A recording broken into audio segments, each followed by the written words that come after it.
जय हिंद साथियों, स्वागत है आपका the history hours per.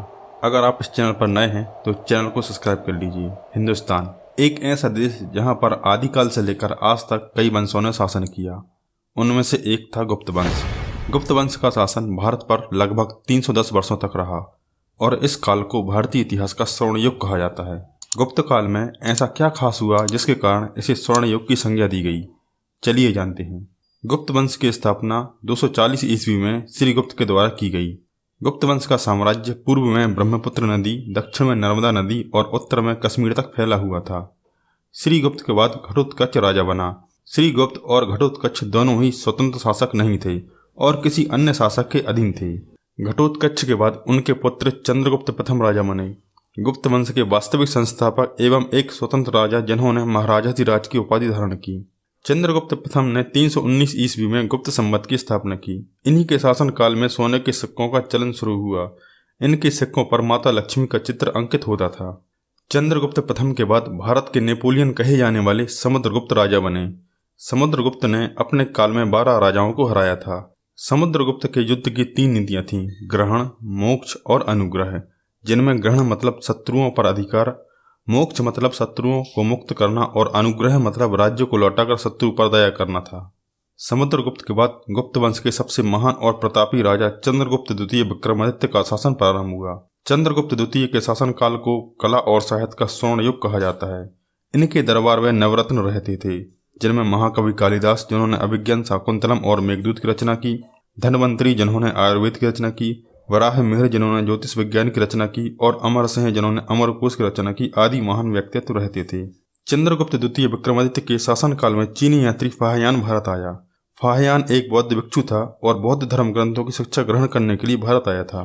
Fahien अपने वर्णन में लिखता है कि मध्य देश ब्राह्मणों का देश था, जहाँ लोग सुखी और संपन्न थे।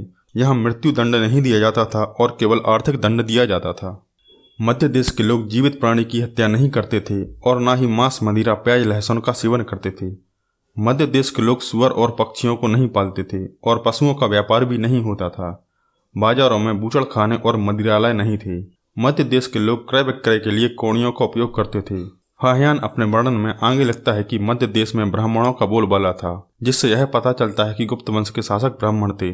चंद्रगुप्त विक्रमादित्य के बाद कुमारगुप्त शासक बने, जिन्होंने नालंदा विश्वविद्यालय की स्थापना की।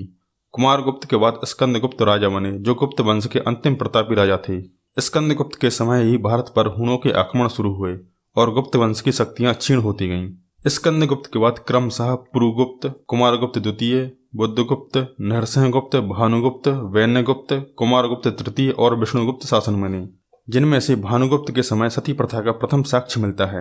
यह मध्य प्रदेश के सागर जिले के एरण नामक स्थान पर मिले स्तंभ लेख से प्राप्त जानकारी है। इस अभिलेख में लिखा है कि भानुगुप्त विश्व का सर्वश्रेष्ठ वीर था और भानुगुप्त के मित्र गोपराज का भी उल्लेख मिलता है, जो युद्ध में मारे गए थे तथा उनकी पत्नी अग्नि में जाकर सती हो गई थी। गुप्त वंश के अंतिम शासक के रूप में विष्णुगुप्त को जाना जाता है, जिनके बाद गुप्त वंश पूर्णतः समाप्त हो गया। गुप्त काल में जितने मंदिरों का निर्माण हुआ उतना शायद ही कभी हुआ होगा।